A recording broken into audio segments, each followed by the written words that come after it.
I hope you all can hear us. Maybe you can't all see us, but anyhow, Fáilte Rómhaigh an Seachtrainúna. Welcome to all of you. And when I say all of you, I mean all of you, those who are seated and those who have had to stand. And we never expected this, to be quite honest with you. We had originally planned to have it in a room downstairs, which is a lot smaller, so thanks be to God we moved upstairs. You're very, very welcome, all of you. And I know there are people here from so many different places that we never, ever expected to see people coming to a meeting too. Patrick, you certainly have created a record of some kind. What do you see them leaving? No, well.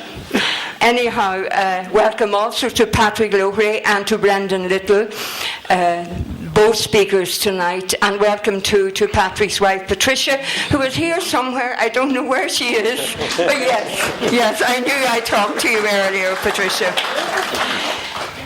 Now, we are, first of all, delighted to be here in the newly constructed community centre in Rye.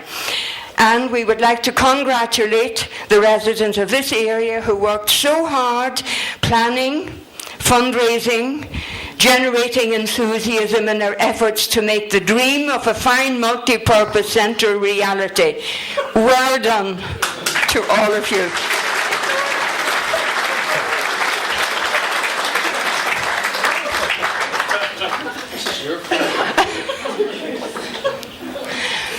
We never expected that this big room would be inadequate, but it says a lot for Patrick and the publicity that so many people have come from all different areas. When we in our society took a decision some time ago to explore more local history this year, especially since it is the year of the gathering, we agreed to focus initially on the big houses we have in our area. And we have three that are well known in this area. Glenalla House, about which we will talk tonight, Rathmullan House and Drumhallo House. And I have to admit that the decision to start with Glenalla House was swayed to no small degree by the availability of a local historian who has a passionate interest in all history, and who is a native of this locality, Patrick Loughrey from Rye. And when we invited Patrick,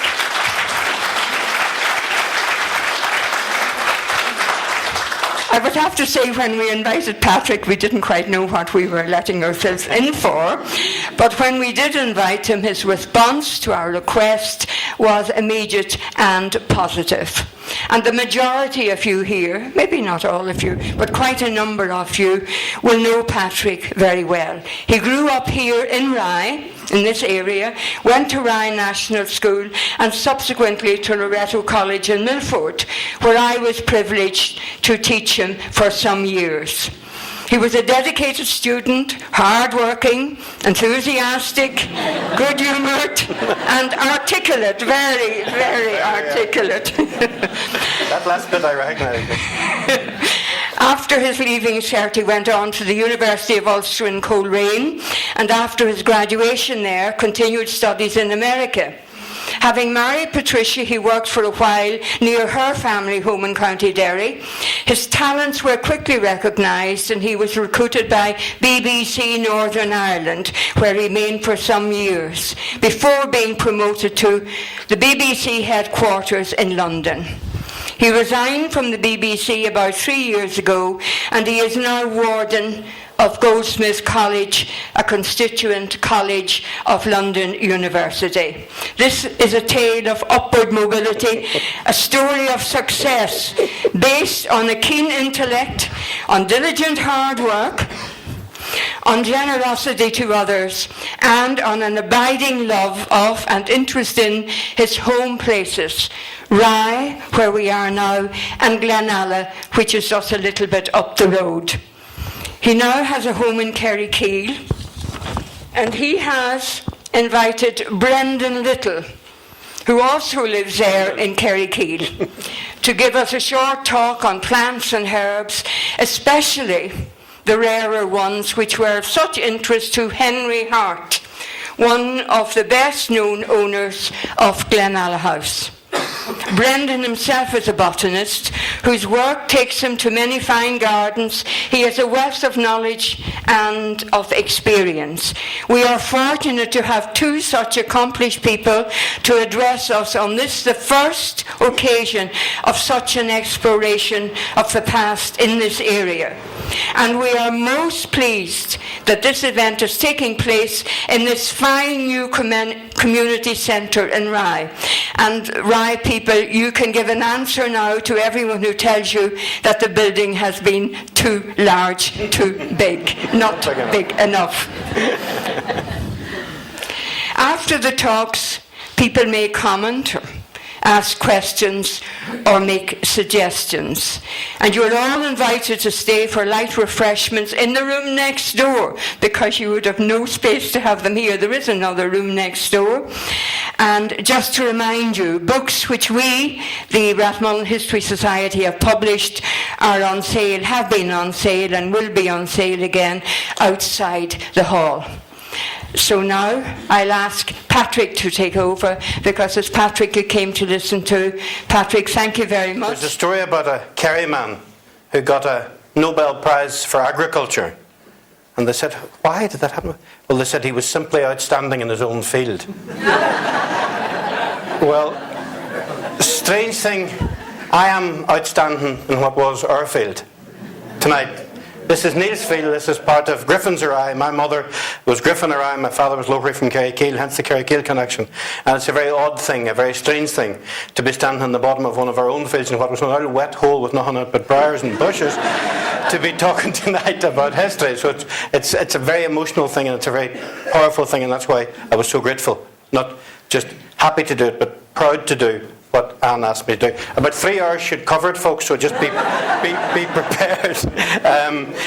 On the issue of time, there's a yarn. I'll tell you a couple of old yarns first, and then I'll try to make me less nervous, is the truth of it. No benefit to you necessarily, but there's a story about a man came home from America to visit his cousins in this part of the country, and him and the cousins sat up drinking all night, as is the traditional way. Then he went to his bed, woke up very early in the morning, very sore head. Oh, you wild sore head.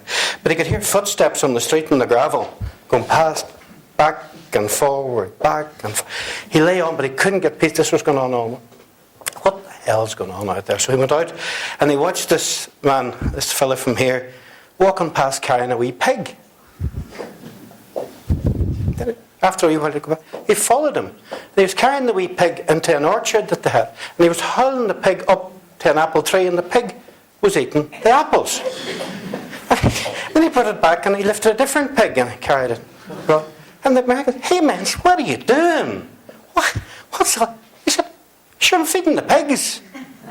He said, "Why don't you get a pail and fill the apples into the pail and bring them to the pigs?" "Why would I do that?" He said, "Far less time consuming." It's like, the man said, "Sure, what's time to a pig?" He said. So, I hope you have the same tolerant spirit tonight, because this is as broad as it's long. It's a big story. So I'll do our best, Brendan and I'm so pleased that Brendan agreed, my good friend and inspiring man of plants himself, that he's agreed to help explain this remarkable man and his fascination with Harte, to help with plants and Harte's role in it. There is another yarn I'll tell about this, but it's about a Church of Ireland bishop going around, you know, those pastoral progresses that go visit parishes. And he came to this country parish for an evening service, and there was about 6 people in the congregation. He wasn't pleased, not one bit pleased. And in the vestry afterwards, he sat up on the poor old rector and said, "Whatever's the matter?" He said, "Well, why hasn't anyone come? Did you tell them I was coming?" "Indeed I did not," he said, "but word must have got out."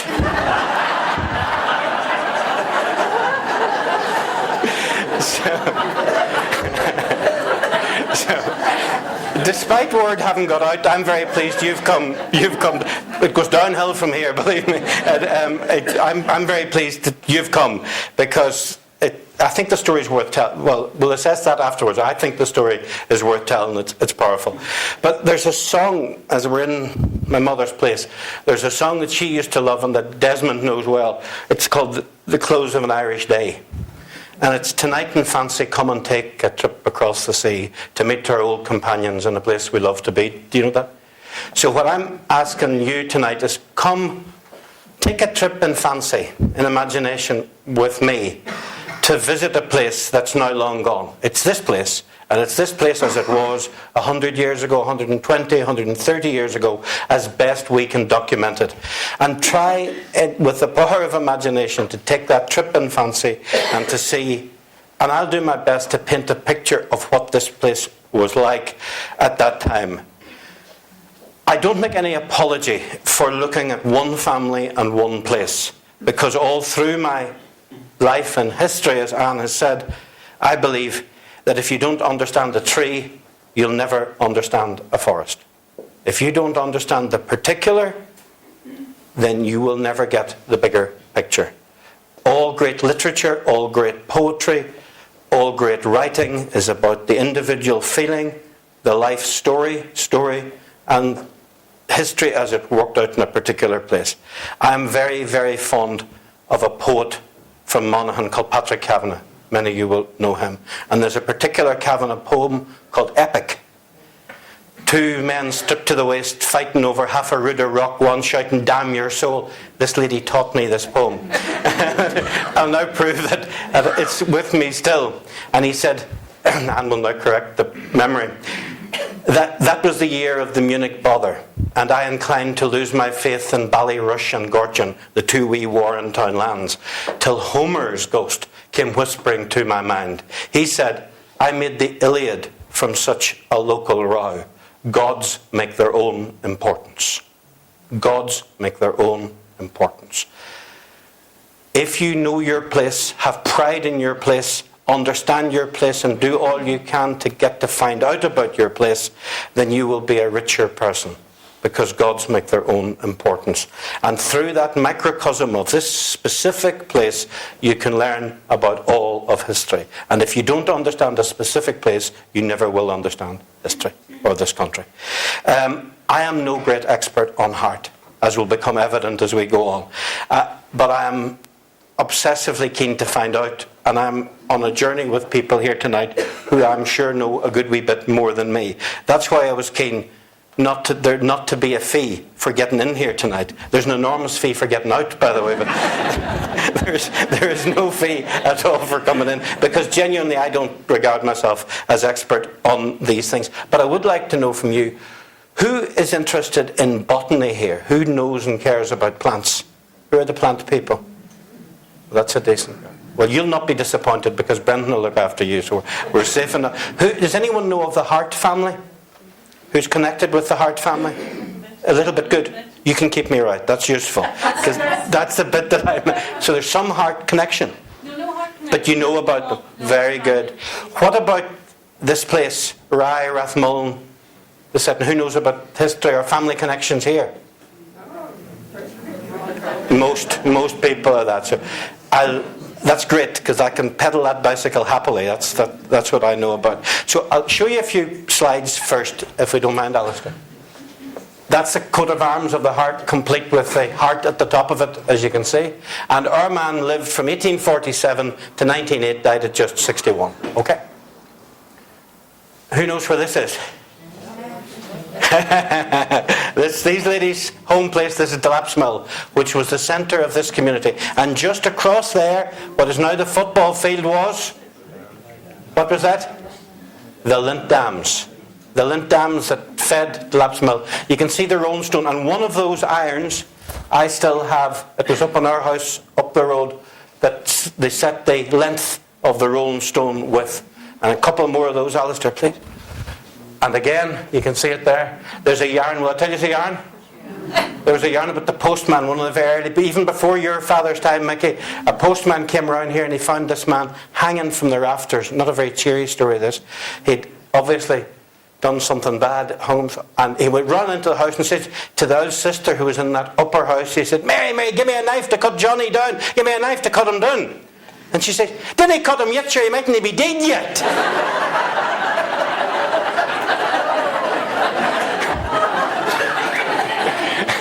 I'm sure that's not necessarily true, but I was told that story as gospel. So that's Delap's Mill as it was. You'll see there was a lot less trees in the country. There was a scarcity of trees for firing. People didn't buy coal. I think we're getting back to those times again. Moving on. And there's the mill wheel of Delap's. These are Welsh photographs. That one's actually a postcard that I got somewhere. But that's the mill wheel. Just keep going. Now, nobody will know this man. He's called Jimmy Griffin. He was a fisherman at Rye Bridge. He lived, my uncle, who's probably the oldest surviving man of Rye, left as a woman of Rye, whose son is here. May McAteer, May Harkin is of that same ilk. But Francis Griffin is 88 now. And he said his house, he told me just yesterday, was where John McBride's garage, you know, at Charlie Brogan's house, what is it called now? That's where the new houses are built at Rye Bridge. But he lived there, and you can see the fishing net and the house and the interesting style of window, wasn't it? He's Jimmy Griffin. He was a second cousin of my grandfather. Okay, and that's, anybody recognise that? Delap's House or Rye. You know the lower, looking down the Rathmullan Road, opposite the Haw House is where that was taken, and that's Delap's House. In an earlier state, a lower state, became a bigger house subsequently, and we hope at some time to tell the story of Delap's House as well, because we're actually on Delap land here, not Harte land, which started in Glenalla. Moving on. And just to prove my credentials, this is me at not 130 years ago, quite, but the house, as you can see where I was reared, hadn't changed at all in all that time. That's where my mother, my father, Marjorie, my aunt, we all lived in that house, which is just the next lane up on the right. And that's the home place. So I feel a living connection with this place, and that dog was very happy. Okay. And now a wee bit of what Rathmullan was like. Look at the fishing fleet. Look at the amount of salt herring. You can see the power of. I'm so sorry, the people who can't see. Could we make it a wee bit more? Is it very bad? I'm so sorry. But look at the size of the fishing fleet. Scotch and English fishing boats coming here in large numbers. Okay. And there's the Union Jack flying proudly over Rathmullan. And not the flagpole field, but in what's now the putting green. And again, look again, the fleet in the bay, the ensign flying proud.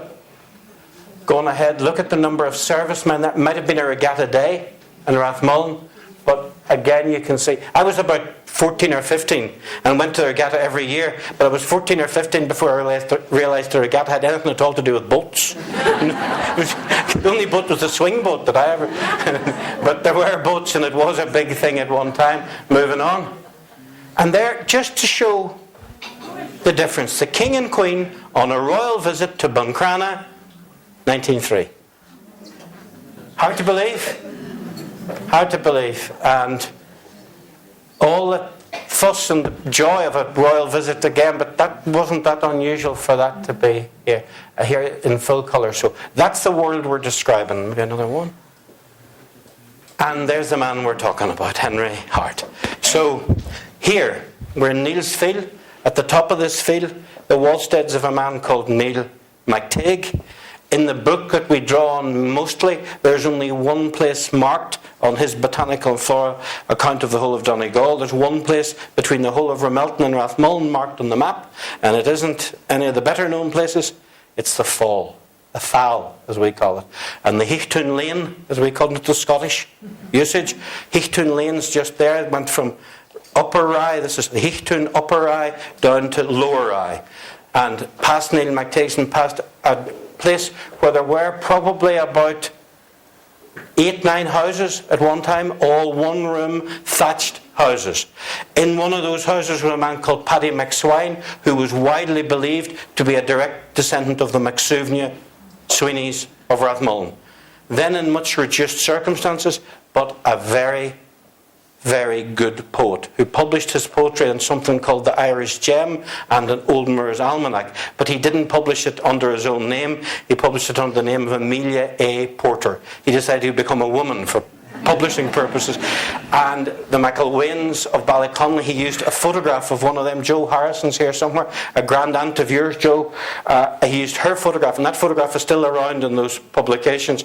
And American suitors, because those books were, used to send him mink stoles and handbags as presents, trying to woo him. This wee man living in a thatched house with a mink stole and a leather handbag. Very unbecoming, but there you are. Down at Rye, Sheila's home now, McAteer's, was Malseed's shop. And Mary's, the McAteer connection, very... Andy Malseed appears quite a bit in this story, but that was where McAteer's shop is now. Delap's Mill we talked about, and in very living action was the workhouse in Milford. And I remember in my time, not long, the time Anne was describing when I was teaching in the north, bringing my mother to Milford one day, and there was a great big JCB just flattening the workhouse. And I said, oh God, isn't that sad? Why, she said. I said, well, to see that great building destroyed. Oh no, she said, if you knew anything about it, I hope they bury every stone of it. That horrible place. To hell with the history of that was what she wouldn't have said, but that's... And she remembered that her grandmother had walked carrying a child wrapped in a shawl out of that workhouse in bare feet, down over the hill here, back to our house, and that child and she survived, but the 3 children she left behind died. Fever in the fever hospital. That's why she had no nostalgia for the workhouse and no sense of loss about it. Glenalla, and this is a story that so needs telling, and I don't know the story, but there is a wonderfully interesting Covenanter community in Glenalla, a very tightly knit and very much part of this community, that history of the Covenanters here, and there's some of them here tonight, and I would be invidious to isolate them, but it's a very interesting story that I don't yet know. The origin of the Covenanter community in Milford and in Glenalla up to Trenta, and how they came here and where the story of that group and the origins, I would really like to know. Another old yarn, the first time a gun came to this country, up on the top, in the middle of Rye Hill, what is now surrounded by forestry, lived a man called John McCarn. He had a sister, Annie McCarn. One day, somebody down here had the very first muzzle-loading gun, and they fired it as she went past, coming from Malseed's shop. And she was still running up past my grandfather's house. She said, Michael, how far do you run from your shot to your foul?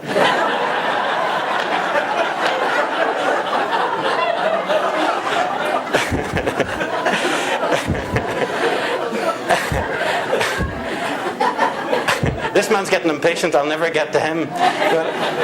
On Rye Hill, just behind where we lived, was Clahawag. Clahawag, you can have a go at the Weave people. Clahawag, Awag, a wee Awag. Clahawag was the Mass Rock, where Mass was said. Just across those fields there, where Fred McMahon now lives, was John Gallagher's house. John Gallagher could have pointed out to my people, our people, where he had 80 years previously been confirmed, sitting on rocks that were arranged in a line, and the bishop came and confirmed them on the side of Rye Hill. So memories of workhouse, of penal laws were living deep.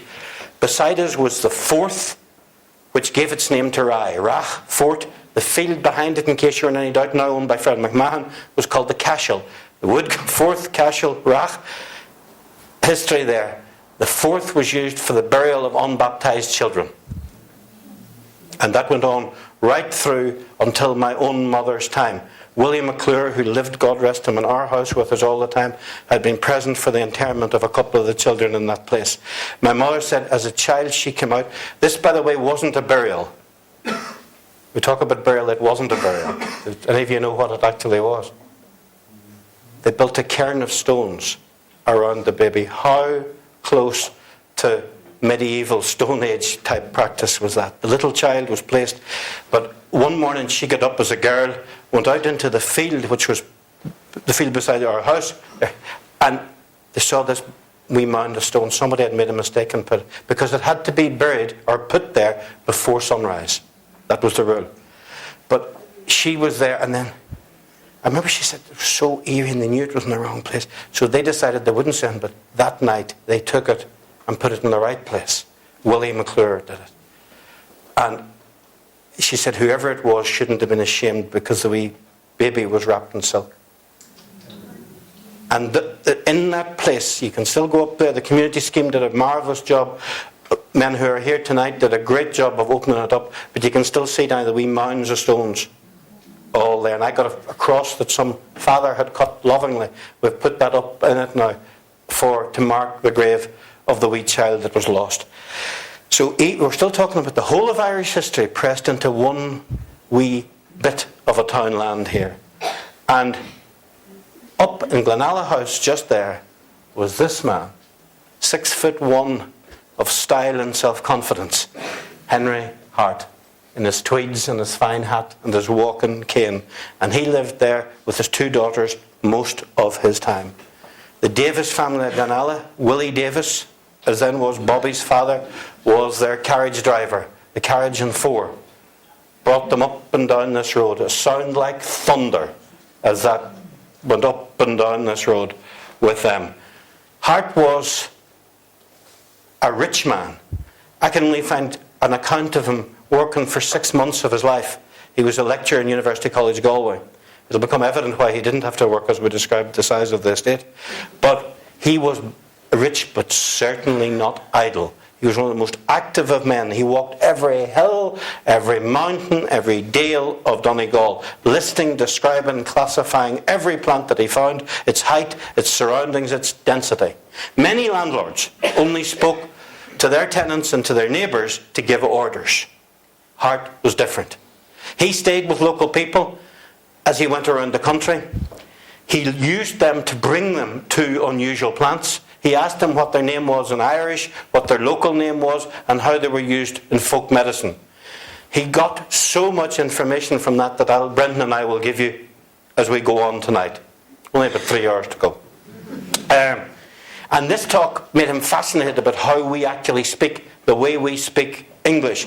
And he was the first person to respectfully record the English dialect, very influenced by Scotch and Gaelic, of course, but that dialect that's used here. Not like William Carton and others trying to make fun of it, but Harte recorded it respectfully, and that's very important. He also recorded, and sadly he wrote down the songs and the folklore of this place, and I cannot get somewhere that we'll get them yet, but I haven't got them yet. A rich, rich tradition. Later in life, he went on to edit Shakespeare plays. And those editions that he made are still in print, unbelievably. But Harte didn't just list plants. He nurtured and he planted them. All of the bamboo we used to fish with in Ryburn, the palms and the laurels we took to Mass on Palm Sunday that Dan Harkin and John Matheson had left at the end of the lane or at the lodge, all of them came from Harte's planting. The boiler house where I smoked my first sweet afton, given to me by James McBride, by the way. All of those came from Harte. His influence lives on, not the sweet afton, but the boiler house. Harte's influence lives on, but he's seldom mentioned. He's hardly remembered at all. And that's why I was keen to maybe talk a wee bit about him, because we've a kind of lost sight of him. And yet, despite all of his achievements, and they were remarkable, according to the lady who 100 years ago this year bought Glenalla House, Lady Franklin, she says that he died in great sadness and great anxiety in 1908 when he was 61. I used to think 61 was a big age. Someway I don't think it is anymore at all, but he was only 61. But some of this story would make a good film, and some of it's pretty damn dull and detailed. So I'll try to get the detailed bit out of the way early on, so while you're still standing and able to keep going. So with apologies, because I've long believed, by the way, that the mind cannot absorb more than the bottom can endure. So those of you who are standing may be lucky, but I'll do the best I can. Now, I won't go back to the birth of Christ, but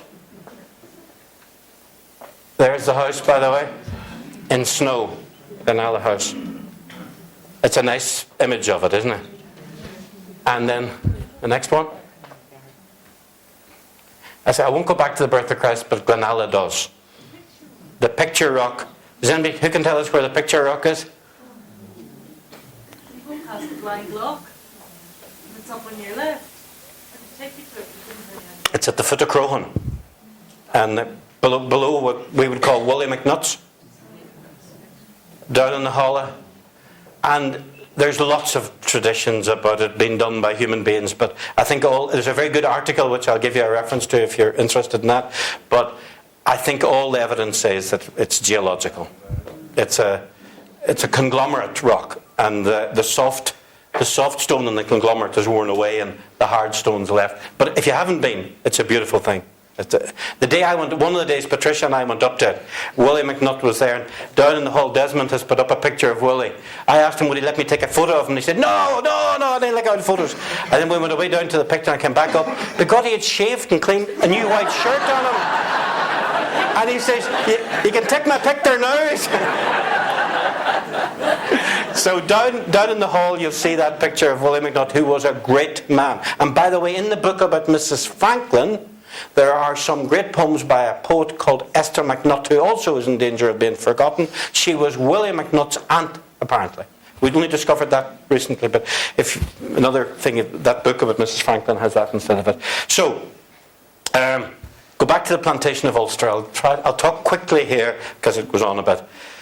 Hartes, like many of their fellows, came to Ulster to take their reward for services to the Queen Elizabeth I during the 9 Years' War against O'Neill, O'Donnell, McSweeney and the rest of the Ulster chieftains. The families of Sampson, Broke and Harte alone brought to Ireland 100. They brought 100 each, those families, Broke, Sampson and Harte, from England. I guess we might call them mercenaries now. But they brought those for services in the 9 Years' War against the rebelling Ulster chieftains. 100 each. They paid for them. The Queen was in no position to pay them back. So what did she give them? Land. The forfeited lands of O'Neill and O'Donnell, who had been earls of the Card. Let's not just paint this as, native settler, all that stuff. These guys were, their treason was that they had accepted titles from the Crown and then rose in rebellion for various reasons against them. But these are the lads they brought, and they were rewarded with lands. Sampson got Hornhead and Ards, Broke got Donegal Town, Brookborough, all that, Loch Salt, Letterkenny, and Harte got initially Docastle and much of Sheephaven. But soon the Hartes had the lands all the way east to Kildare House at Muff, which has been in the Harte name until relatively recently, and around Derry City. So they had a very big settlement there. The landed planter class of that time intermarried just like the Gaels. Huge intermarriage for strength.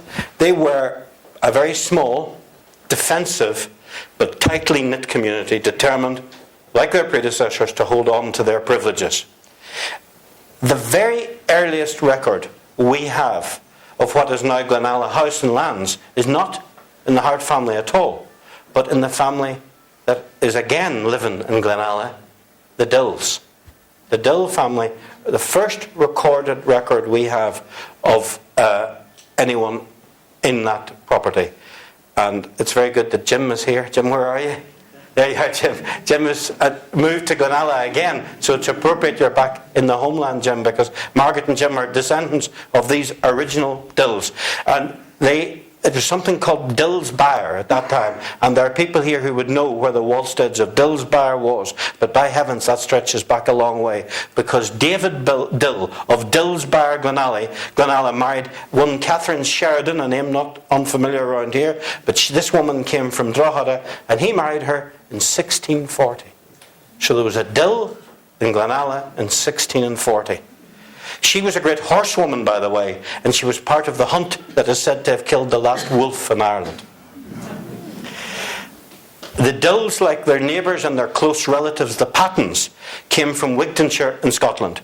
David Dill lost a heck of a lot of stock on the bare hills of Glenalla every year. He had a bad time in Glenalla. So after a few seasons of that, they headed to the better lands of Ahadreenan, first of all.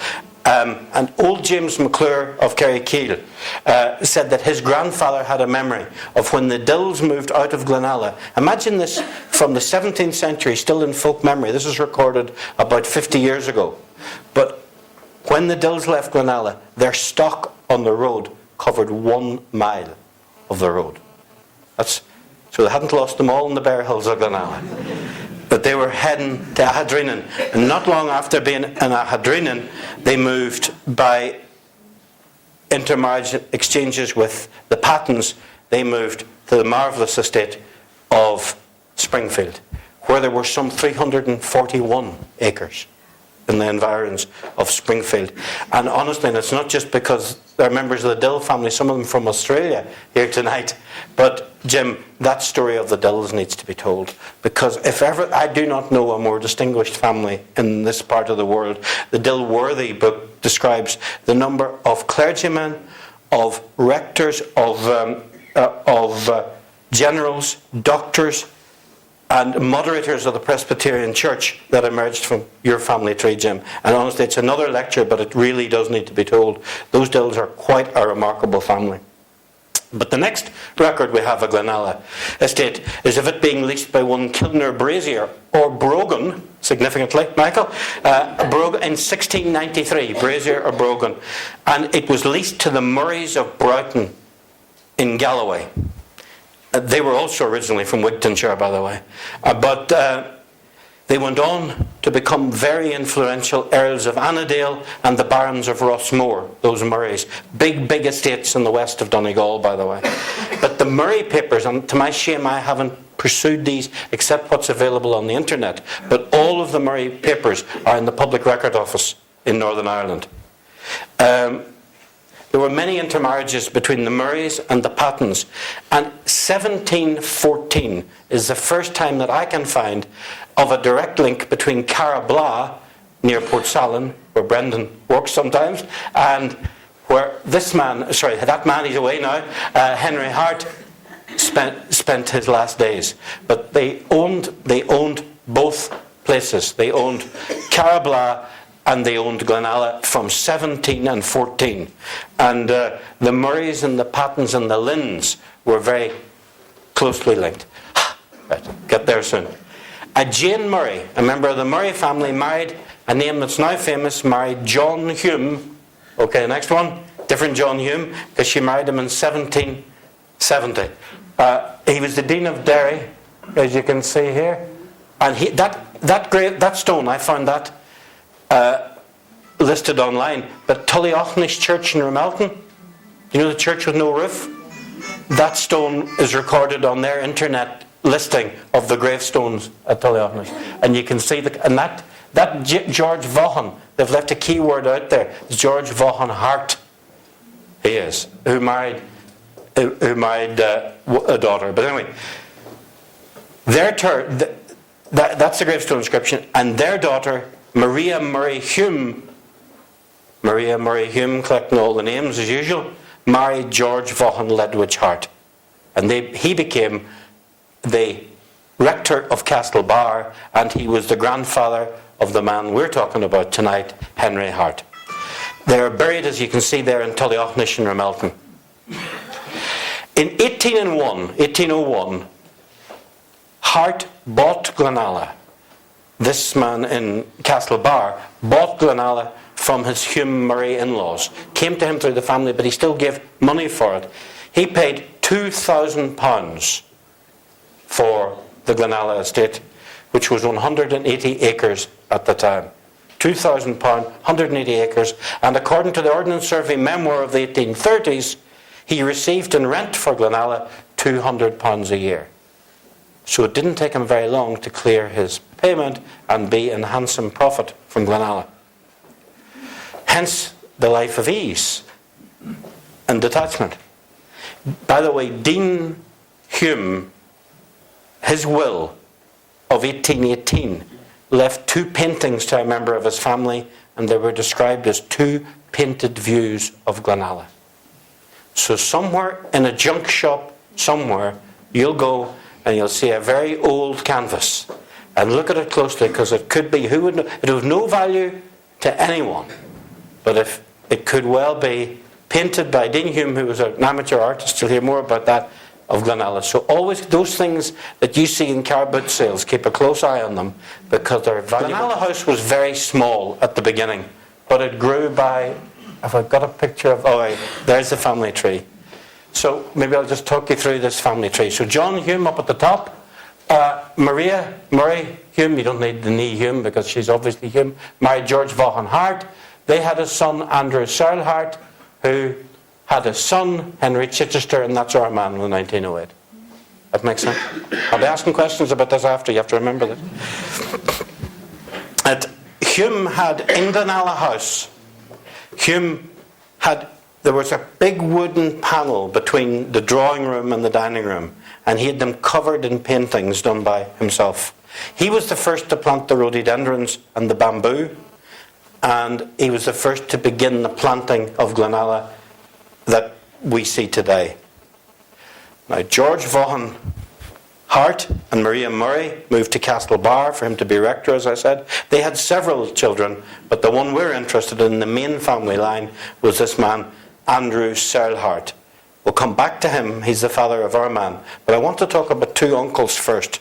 Thomas Barnard Harte, who lived in Glenalla, and Edward Hume Harte, who effectively created Carabla. Just to say a few things about Carabla. Carabla had just been a small shooting lodge initially, hunting lodge. But it was taken upon, and this man, Edward, did a great job of planting tiers down to the water that Brendan will describe in a wee bit to you. And I think it benefits from the Gulf Stream. And there's a microclimate there where more exotic plants flourish than they would in Glenalla or elsewhere. So the botanical fellows were probably keener on Carabla than they were of Glenalla. But anyway, both of these brothers married sisters who were called Smedley from Dulwich. Typical of these intermarried families, they also had a Hume, the same Hume ancestor. They had a grandfather who was also a Hume. So the two brothers married sisters who were second cousins of theirs. After many adventures in the Indian Raj as an army surgeon and officer, Thomas came back. He also, by the way, is said to have helped build Rye Bridge, which I was told reliably today predated Ramelton Bridge, proudly by local people. And there first, Rye Bridge, according to the Ordnance Survey memoir, was created in 1764, so it was a different Thomas who did that. But this Elizabeth Ann, the wife of Thomas, became a great popular writer. She wrote under a pseudonym called Fanny Wheeler Harte, and she wrote books, would you believe they're still for sale on the internet? Mrs. Jerringham's Journal and Aunt Judy's Magazine. But they made her a lot of money. She was a kind of a Maeve Binchy of early Victorian Britain. She made a load of money. And what she did with her money was build Glenalla Church and Rectory. So we talk a lot about heroic men. There's no record at all of this woman who really did create what I see as the heart of Glenalla, that beautiful church, that rectory. And she helped begin the school in Glenalla as well. So it's worth mentioning her. Just to say a wee bit about that schoolhouse, which is a beautiful schoolhouse. And you'll remember it from the Hanging Gale and all of that. Robinson School in later years. But in 1830s, the Glenalla school teacher got £5 a year from the Reverend Mr. Harte and £8 a year from the Ladies Hibernian Society in Dublin. Those societies were basically aimed at missionary work, proselytizing schools to help convert local children to the Church of Ireland. Catholic, Presbyterian, whoever they could get, they wanted to convert them to the Church of Ireland. At that time in Glenalla School there were 103 Protestant pupils, 84 Catholic pupils. That's around 1830. Big school, big community at that time. And believe me, not all children went to school. Those are the ones that went. But thanks to the support of the Hartes, none of them had to pay anything for their education. They were free. Now go back to the couple in Castlebar. These guys up here. Glenalla, as I said, came to them through her family, the Murrays, titled, landed family. And her youngest son was Andrew Searle Harte. It was the Searles, by the way, who got the paintings of Glenalla. I wonder what happened to them. This man was a great mathematician and scholar. He's the father of Henry, the man we're talking about. He was educated at Foyle College in Derry, where after a great career at the bar and as a mathematician, he went on to become Vice Provost of Trinity College in Dublin. He was knighted in 1828. He was a great friend of Isaac Butt, Butthall Balbafay, who was a great home ruler, but Harte was not. Harte was a determined Tory throughout his life, but that in no way impeded his friendship with Isaac Butt. And John Butler Yeats, the father of William Butler Yeats, painted a portrait of this man, and that portrait is somewhere in Trinity College, Dublin, but I have no idea where. Hugh Crawford, you're closer to it. You could go. Have you ever seen it? Yes, I have. You have? Is it there still? Yeah. Is it on display? I don't know where it is now, but it was there 2 years ago. Really? My friend, you mentioned about the botanist when you're coming to Yes. but my friend John Feehan, who this man will know, Yeah. John Feehan, who's a leading botanist, and landscape, he was into this guy. So that's- He knew this man. Yeah. That's very interesting. Now, this man, just to paint the whole history, should be all aspects. This man was very distinguished, very famous, but he spent his entire life campaigning to keep Trinity College closed to nonconformists, Presbyterians, Covenanters, and Catholics. Want any of them in Trinity at all? So we've got to look at these things in their context. He married Frances MacDougall of Dublin. She was the daughter of a QC, a Queen's Counsel. And they lived in a house in Rathgar, which was significantly called Glenvar. And they spent every single summer in Donegal and in Glenalla. And they brought their 2 sons, Arman and his brother, here every solitary summer. They regarded Glenalla as their family seat and their home. Now, at last, we'll come to the man we're actually talking about. Henry Chichester Harte. His brother went on to become a QC. He had no particular interest in this Donegal estate at all. So it was Henry who eventually, after the death of his uncles, acquired both Glenalla and Carabla. One, Henry Chichester Harte. And he was a remarkable man. He was sent to Pretoria College in Enniskillen, and then he followed his father to Trinity College, where he studied science, and he also won many prizes, one of which was a diploma in civil engineering. At Trinity, his athleticism and his love of nature became famous. He won many prizes for athletics. This big, fine-looking man, 6'1", was a very big man in his time. For a bet, he once walked 75 miles to the peak of Loughrey, most of it uphill, and back again within 24 hours.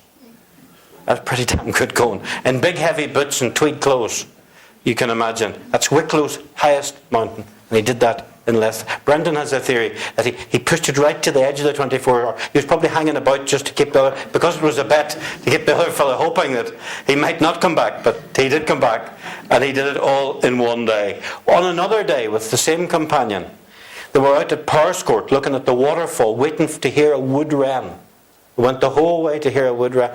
It was the wettest day. There was briars and whin bushes everywhere. They were soaking to the skin. But for badness, his friend Babington went and sat in the middle of the stream and just sat casually eating his sandwiches. The water gushing past him, freezing, sitting on a submerged rock. Not to be outdone, Harte just stepped in and sat down beside him. Two of them chatted. That's the kind of competitions they had. This man adored plants. He was intensely observant. As a scientist, he knew how to analyse, to record, and to describe. So his whole life's work began. He had inherited his mother's love of plants, and especially of plants in their wild setting. Alpines and subalpines were his speciality. His paper of 1890 captures that, on the range of flowering plants and ferns on the mountains of Ireland. He was the first to establish the number of alpine plants in Ireland and their altitudinal ranges, their height. By God, there's a lot of mountain climbing if you're into alpines and how high they are. He went around, and that's in the whole of Ireland, that one.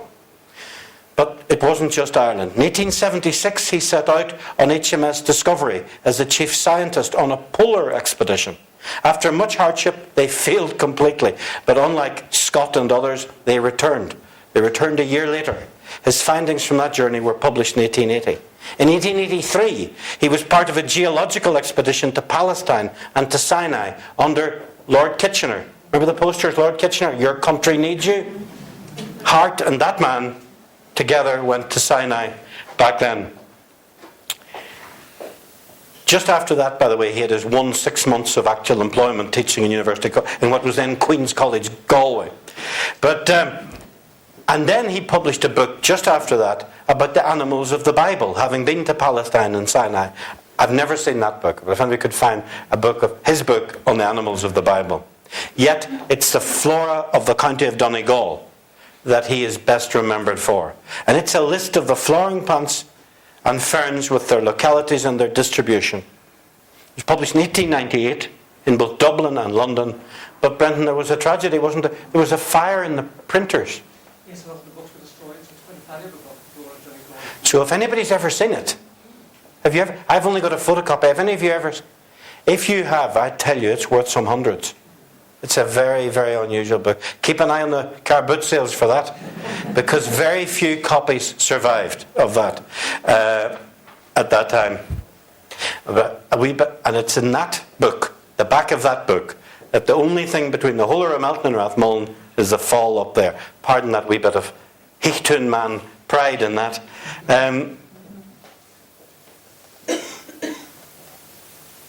Now, I'm going to show you with Brendan's help, if we go on to... We'll do a few of the slides of the house act, if we go to go.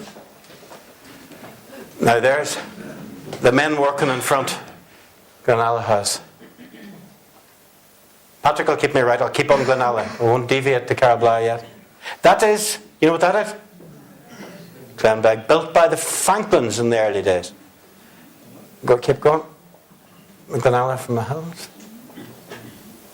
Now, whoever took that photograph, you wouldn't describe them as a photographer, would you? They didn't have exactly an eye for a setting, did they? It must have taken a long time to position that one. But that's Glenbeg House, which you'll see in a moment. Keep going. That's a nice image, isn't it? These are all actual postcards produced at the time. Keep going. That's been about 30 years collecting postcards. I think that's Cyril Franklin and his sons on the pond where we used to be taken. Corn or hay? Corn, I think. Corn. Too long for hay. And there you can see Glenbeg and Glenalla House located properly. You could position them. And that isn't, despite what the Connaught Tribune might tell you, is not Glenalla. What is that? That's Carabla. That's Carabla. To be fair, I wouldn't say either of these houses have huge architectural merit in their own right. They're just very interesting historically. Okay. Now with Brendan's help, we'll cue Brendan in a minute on his own, but these are some of the plants that Harte found around here that are in that book. This is the common poppy, and a less common variety of it, next one. But these two, he found them growing profusely between Rye and Rathmullan at that time in the fields. And the next one, this is sea campion, which he said at that time surrounded the Swilly, all around the shores of the Swilly. And the next one, now this is a whinbush, which are not exactly scarce, but Harte was the first one to notice that there's a dwarf variety of whin. And he saw it mainly between Kerrykiel and Portsalan, where it still is. And in the Christmas of 1892, he said it was in profuse bloom.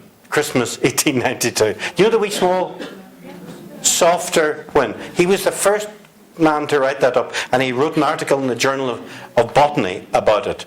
And here's the next one. Actually, saxifrage. Brendan? Is that right? This is one of the alpines which he found. He uniquely found this, and it's named after him. It's actually named, the Harte is for him, and he found it on Ironmore Island, 200 metres above sea level, in a place called Pull Du. It's easy to translate, but named after him. And about 20 years ago, on the next slide, it became one of Ireland's stamps. Remember that? With his name proudly on it. So he isn't entirely forgotten, but who read the wee writing on the stamp? Did you know it was a Glenalla man? No. But you do now.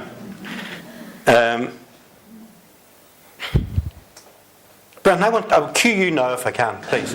I work in Carabla a day a week, Carabla meaning place of the flowers, and it's the garden that Henry Chichester Harte moved to when he was downsizing from Glenalla.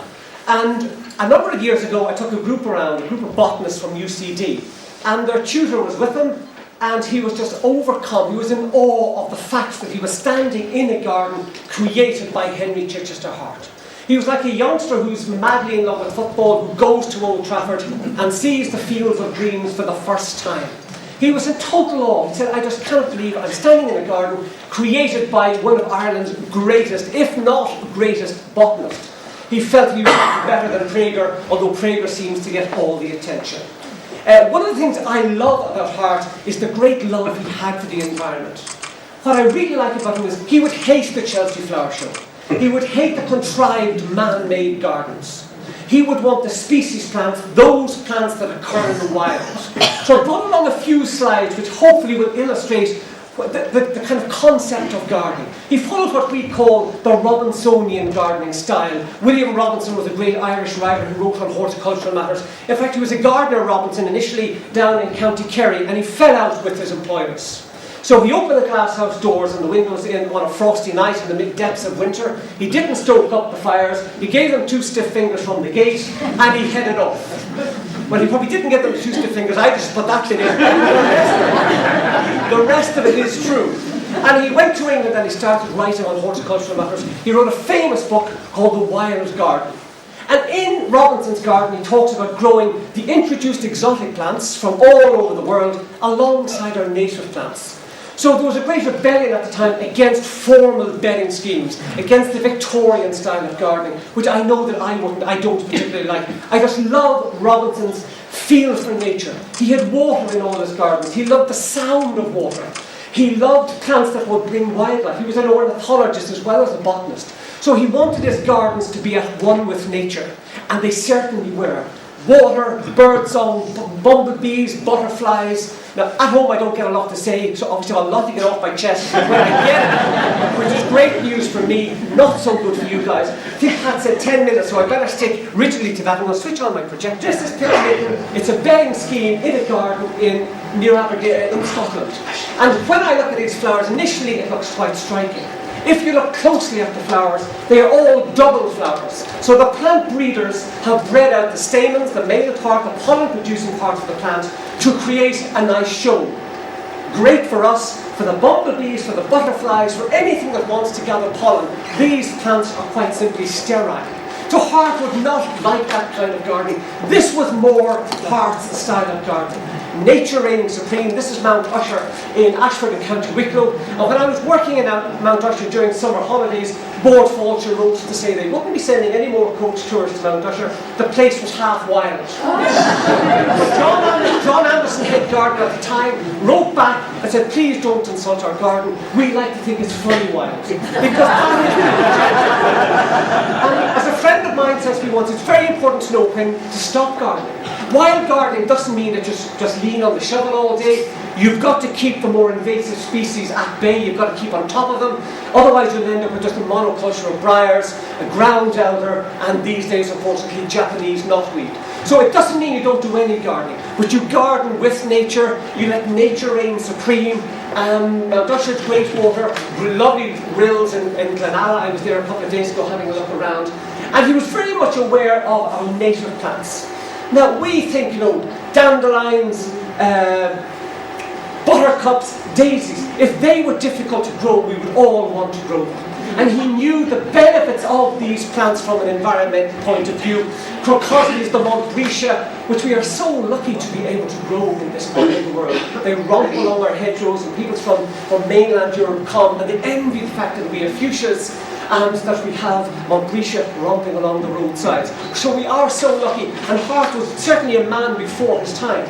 He was gardening with nature long before it became trendy. This is Arbutus unigum, one of our most beautiful native trees, the strawberry tree, and naturalised down in County Kerry. He grew it in Carabla meaning the place of the flowers. It's a great plant, a member of the heather family, and there is a little heather white flower up on the top left-hand side. just to kind of do a little bit of a show off for a second part, I gave a talk on April the 1st one day in the Botanical Garden in Vancouver, and I put this slide in upside down, April the 1st, and I said in Ireland, Arbutus unido carries the fruits upwards. Everywhere else on the planet they carry downwards. And then of course, with that, I said, folks, it is April the 1st. Arbutus unido grows the very same way. I turned the slide the right way. He was very much aware of our wildflower meadows. There's a wildflower meadow in Carabla. There's a beautiful wildflower meadow in Glenalla, chock full of orchids. This is Orchis laxiflora. I can see buttercups behind. I mean, a meadow of buttercups is to die for. So much more interesting than a manicured lawn. And he always fitted in wildflowers into his planting schemes.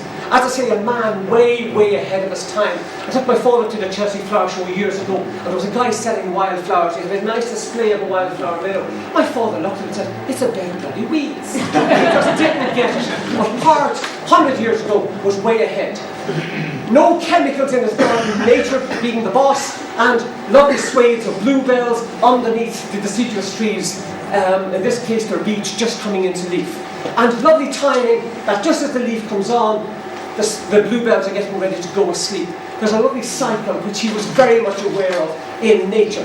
He grew the species plants. He didn't grow the man-made contrived hybrids like the marigolds that we saw on the first slide. He grew the plants that grow in the wild, be it the Himalaya or be it the hillsides of Glenalla or Rye. He wanted to be as close to nature. Man-made hybrids didn't appeal to him at all. And therefore in his garden you get these lovely little cameos. You get the little Welsh poppy flowering underneath one of the nice barked rhododendrons. So he didn't miss a trick. No chemicals, lots of wildflowers. You can see little ransoms popping up, the little wild garlic coming up. And his gardens are just full of little cameos that you have to look closely at. He also grew lots of plants of an Irish heritage.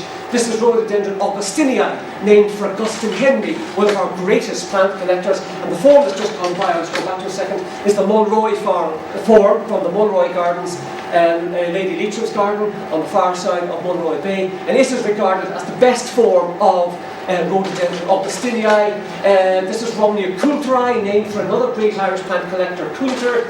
And as I say, his gardens are full of little cameos. This is Pennywater Navelwort, growing in a dry stone wall. So his gardens are nice and soft. They're great places to spend time. And he used, as I say, every space. This is a little plant called a Ridgeron, little South African member of the daisy family. And plants were everywhere. They came first and foremost. Man-made features were kind of pushed aside, and quite rightly so. Nature was to be the boss. And of course, he was an ornithologist, and getting wildlife into the garden was the objective. That he could study the wildlife. These are goldcrests, busily getting fed, and great man for butterflies as well. This is the common blue. I haven't seen this in Carabla, but I've seen lots of holly blue around the old. You need established holly bushes to get the holly blue in. But he was a great, as I say, man before his time. And I think the fact that when the botanist came and said, wow, I am so proud and so pleased to be here, kind of brought home to me how important he actually is. Is that 10 minutes? Good man, Brendan.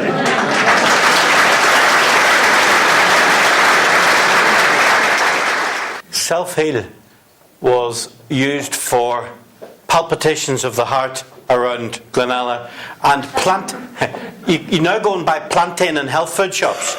In Glenalla they had, the plantain. Brendan, describe plantain. The plantain's got a long lanceolate leaf. There are two different species. There's one called major, which is a wide one. There's Plantago lanceolata, which is very good for you. You can buy the liquid and you have good shop for curing. And in 1880 he found sheafs of it in the houses in Glenalla, where people were using it for health food in the 1880s. So long before the health food shops, plantain was being used. And they used to talk about plantain colour as well. And the next one, moneywort. Again, he said this is a form of creeping Jenny, Brendan, yes? And he found a cottage garden favourite in this part of the world, he said. Found wild, uniquely wild, he said, outside Rathmullan. He found it in a roadside outside Rathmullan, growing wild. And it's called string of sovereigns. At that time they called it, the local people. But he said it was particularly common in gardens in Rye. Has any of it survived in Rye? And this is bittersweet nightshade, which he found being draped all over a cottage at Ballyshannon. when he was walking around, and it's used as an ornamental plant. He also found it then at the ferry at Fort Stewart. There was a ferry went across at Fort Stewart, and he found it there. And this one is the pale toadflax, which he found on the back road, which you'll know from Rathmullan to Glenalla. Very unusual to find it in the wild. He wrote another article in the Journal of Botany about that particular plant, the pale toadflax. Have any of you ever seen it? Is it grown wild anywhere now? Any? Never, Hugh? Never? No, never. No, I've never. But he found it remarkable to find it in the wild. He also said he found a stunted form of the oak tree at Caradone, Rathmullan. I guess with the stormy weather it would have been stunted over many generations, but that was there. And the next one, sea spleenwort, he found in the abbey at Rathmullan. And you still see that, don't you, in old walls, lime walls. And then this fellow that I'm very fond of. This is the royal fern, Osmunda regalis, which is a beautiful. You'd pay about 15, 20 euros for that in a garden centre. This country used to be full of them, but then the tourists came, and they all made their way to gardens and towns. It was pushed to extinction. It was gathered by those who were growing orchids. Orchids for packing. Yeah. For orchids. And what you make the compost as well. You know, in the winter time you got that rough stubble that you can grind up. Now, I won't tell. There's an odd place in your country in Fanad. You know where the granite quarries are in Fanad? Yeah. They're around the lake there. I've seen 3 or 4 of those grow. I shouldn't tell people. But there are. Have you ever seen them growing wild? Yeah. And at the lodge in Glenalla on the way up to Glenalla House, they're not wild. They were planted, I'm sure, by Harte.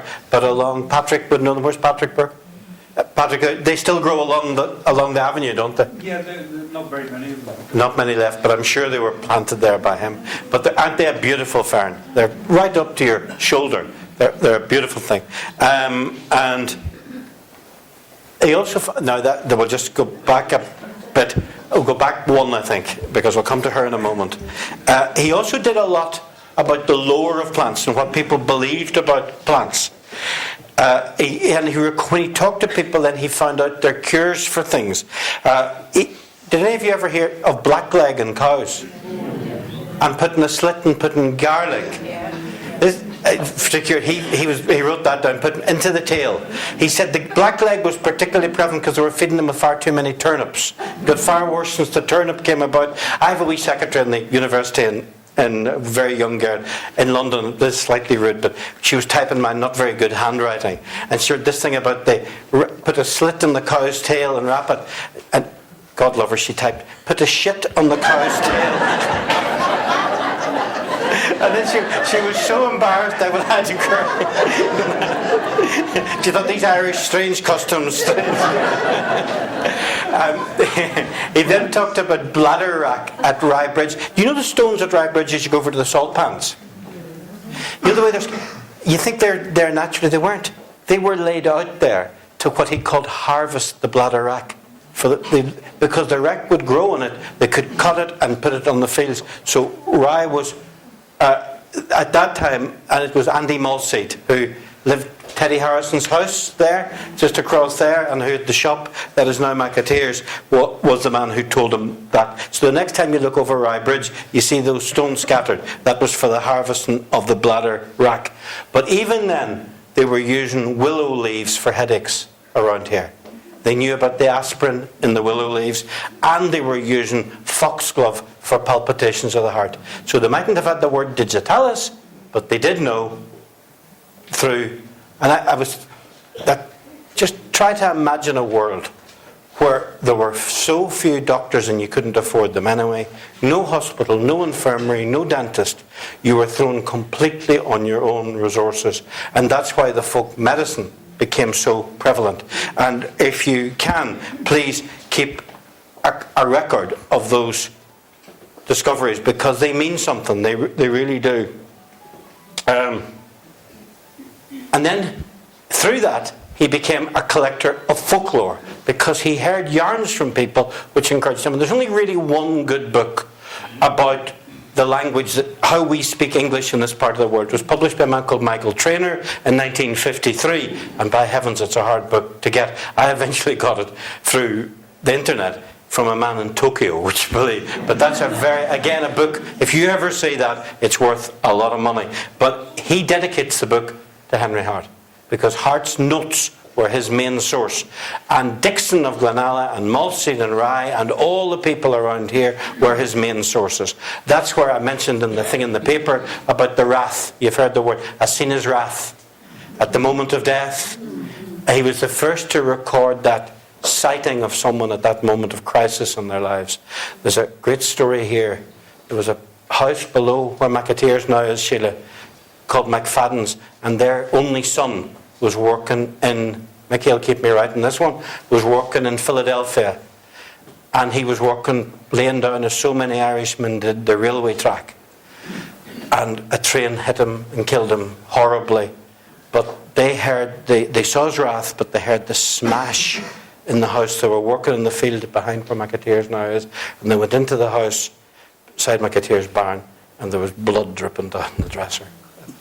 They said, but that the sense of the son was killed at that moment in Philadelphia. So that notion of the wrath was very prevalent. The words we used for the two sides of the fireplace, the chimney lugs. Did you ever hear them called the chimney lugs? The two sides of the fire. He said they were used here. And after a very big storm at Christmas in 1893, a man in Fanet told him, "There wasn't a flipe of my house left." A flipe for a wee piece. Have you heard that one? And then gaining, a winsome, lovable kind of person. It's the people with the gaining heart that has the evil eye. Somebody told him, Christopherson would say silver-tongued devil, I suppose. And then kind for a kind of nature person. Oh, she could never get a boot that would fit her. Her foot was that choir maid. She could never get a kind that would fit her, any kind of a boot. And then his great patron in botany died. And he was a very emotional man. He basically gave up botanizing, he gave up plants, and he became a scholar. And he became an editor. Mrs. Deaney, the stuff that you drilled into me and the like of me for you, he became a great Shakespearean scholar. And he edited the Arden Shakespeare. When Patricia was at school, you were taught in the Arden editions of Shakespeare.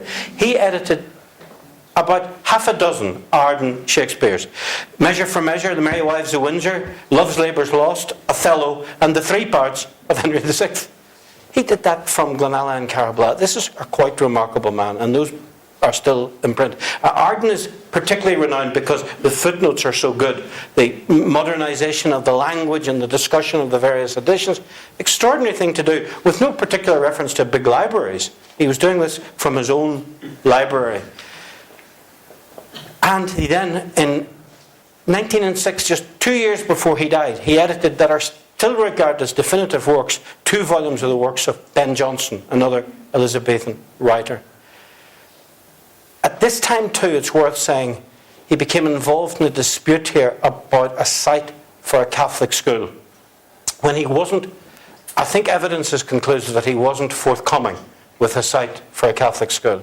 Now you could say that that is evidence of prejudice, and you could substantiate that he didn't like the idea of a Catholic school, or it could be, and maybe this is the case, that he was already supporting Glenalla School, which he saw as an interdenominational school, so why would you have a sectarian school that would take the children away from it? Whether Glenalla was a truly interdenominational school or was just a proselytizing device, that's the big debate of history, but there's no doubt that Harte was not forthcoming, or at least evidence would imply Harte was not forthcoming with a site for a Catholic school. And eventually Rye School was built on what was then Rye Hill, but was Delap's land. The Delap family in Rye, they were forthcoming with the site. But I think I prefer to believe that he believed, and where there is now a very big community of opinion in Ireland, that interdenominational schools, rather than one tribe or the other as separate schools, I prefer to believe that this kind of man would have probably favoured that. He may have been ahead of his time, exactly. He may well have been. And there's no doubt that the history of the national schools in Ireland are a sad history, because they were designed way ahead of their English or Scottish equivalents to allow people of every background to attend school together, and gradually the churches took over and took complete control of them. And they became sectarian establishments, and I believe we're a poorer place because of that. And it would be if the initial vision of an interdenominational education, and for me at least, it's very encouraging to hear the movement happening now to restore that vision for the national schools. And now we come, you can breathe a sigh of relief, to the last chapter, which is not a happy chapter, it's a sad chapter. My only source in this is really the book that was written by Monk Gibbon, a relatively well-known Dublin writer, where Hugh's uncle is proudly commemorated in a book called Netta, and Desmond's mother. It's a book called Netta by Monk Gibbon, a book I don't like, I have to say.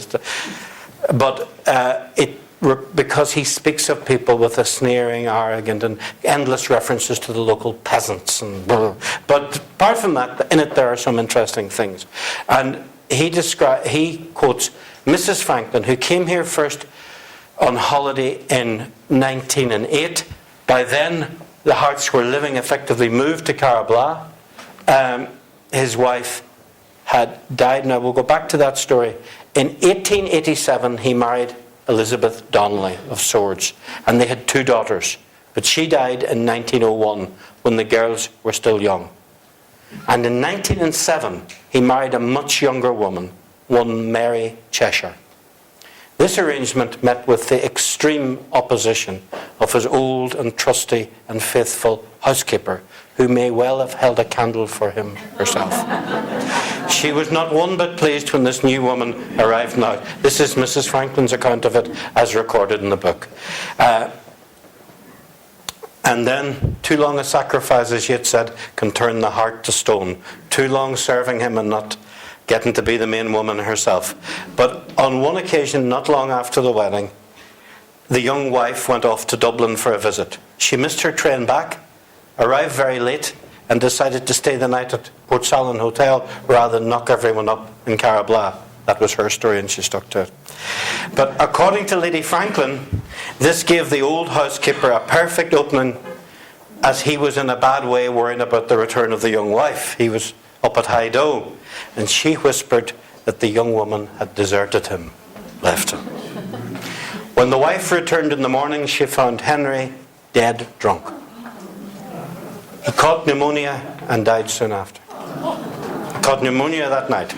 And Lady Franklin, according to the record, says she walked past. She was here on holiday staying in the Pier Hotel, and she walked past the gate. And by then, by the way, there was a Cardinal Simmons who was a tenant in Simons in Glenalla. But she describes walking past the gate of the church in Glenalla and watching the burial of Henry Harte, where the young wife was throwing violets on top of his coffin, and the old housekeeper was keening loudly, in the traditional sense. Rosamond Harte, his daughter, the eldest daughter, was left as a ward of Chancery, of the court. And the Franklins had to make many attempts, because she was too young to transact a sale. They made many attempts while based in the Pier Hotel or in Glenalla House as a tenant, waiting and waiting for freedom. And eventually, exactly 100 years ago this year, the Hartes sold Glenalla. Rosamond sold it to the Franklins, and the Franklins have been here and maintained it in great fashion, I believe, for 100 years since. Thank you for tholing so well, to use a local word. Thank you very much indeed.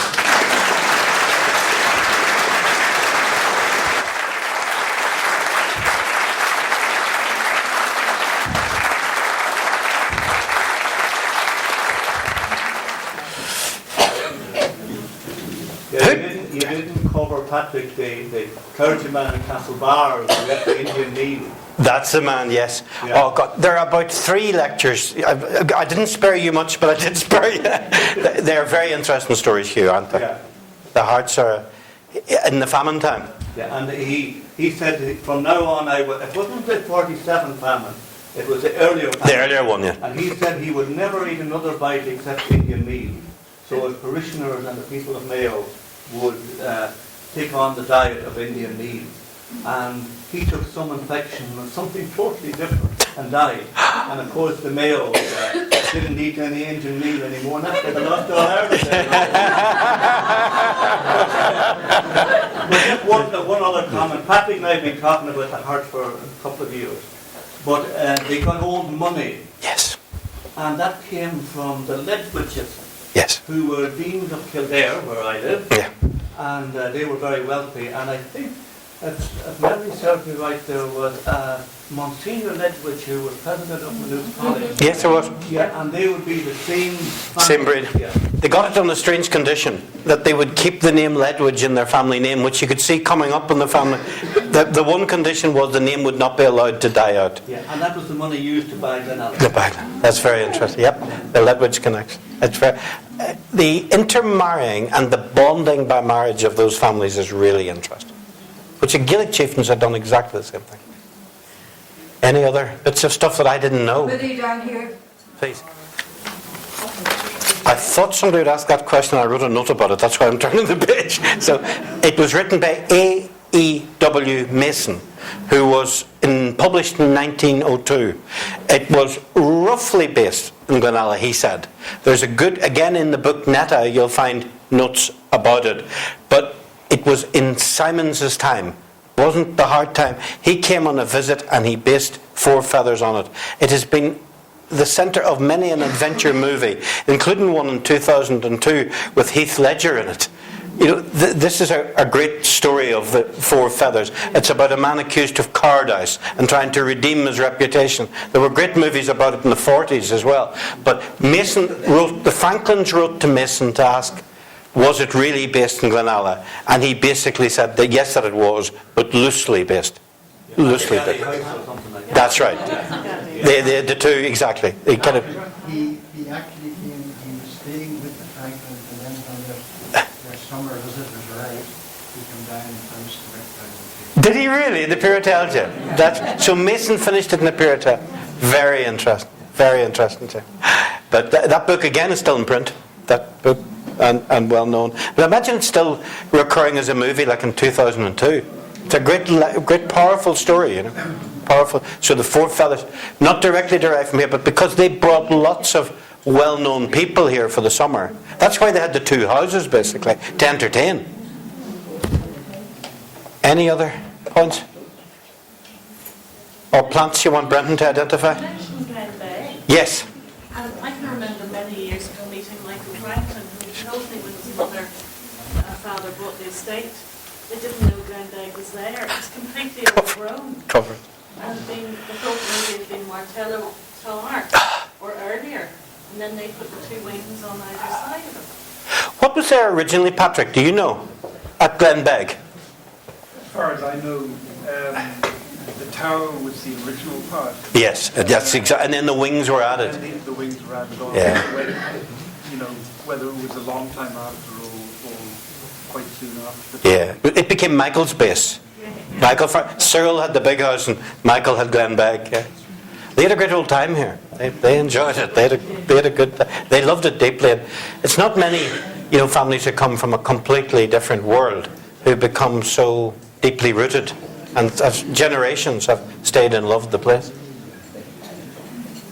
They hated that the Franklins were different. They were not like gentry. They were they behaved like commoners, and they argued. And my father told a great story to me on a deathbed about being with Mrs. Franklin in the garden collecting vegetables. And when they were coming out of the garden, Franklins were given, there was a scheme going that time by the RDS for to upbreed cattle in the area, and the Franklins had kept these good shorthorns. And there was this two men coming along with a cow and a halter to the bull. And when they saw Mrs. Franklin, they took their caps off and they genuflected. And when they had gone by, Mrs. Franklin said to my father, Joseph, you're never to do that to anyone. You're never to bow and speak to anyone like those two men have. So they had come from persecution in Germany. Enough. Thank you very much for holding so long. Thank you.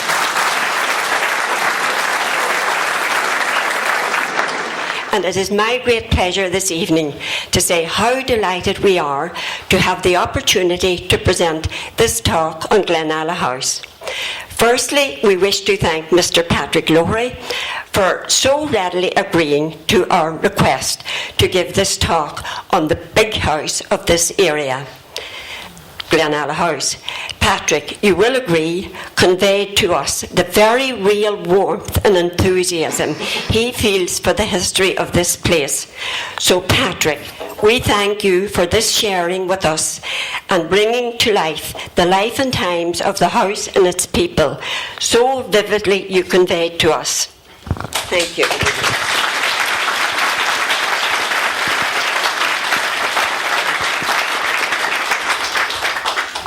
Secondly, we equally thank Mr. Brendan Little for sharing with us his vast and varied knowledge of all things botanical. Gardeners, I'm sure, found this most informative and interesting.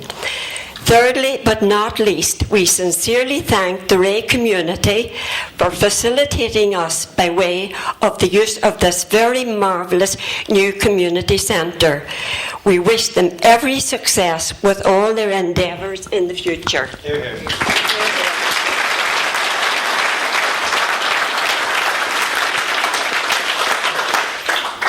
To Desi Creeran and Anne Friel and anyone else who lent their assistance to us again, grateful thanks.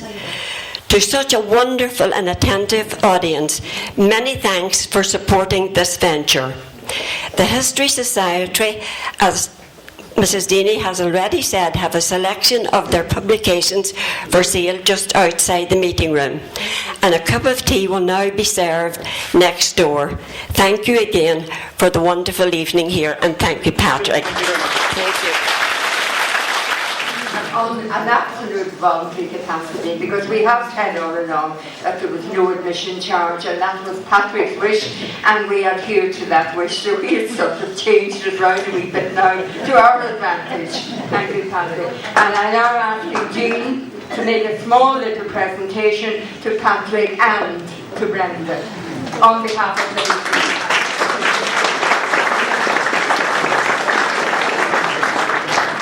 Jean is our treasurer, and she really does treasure every penny we have.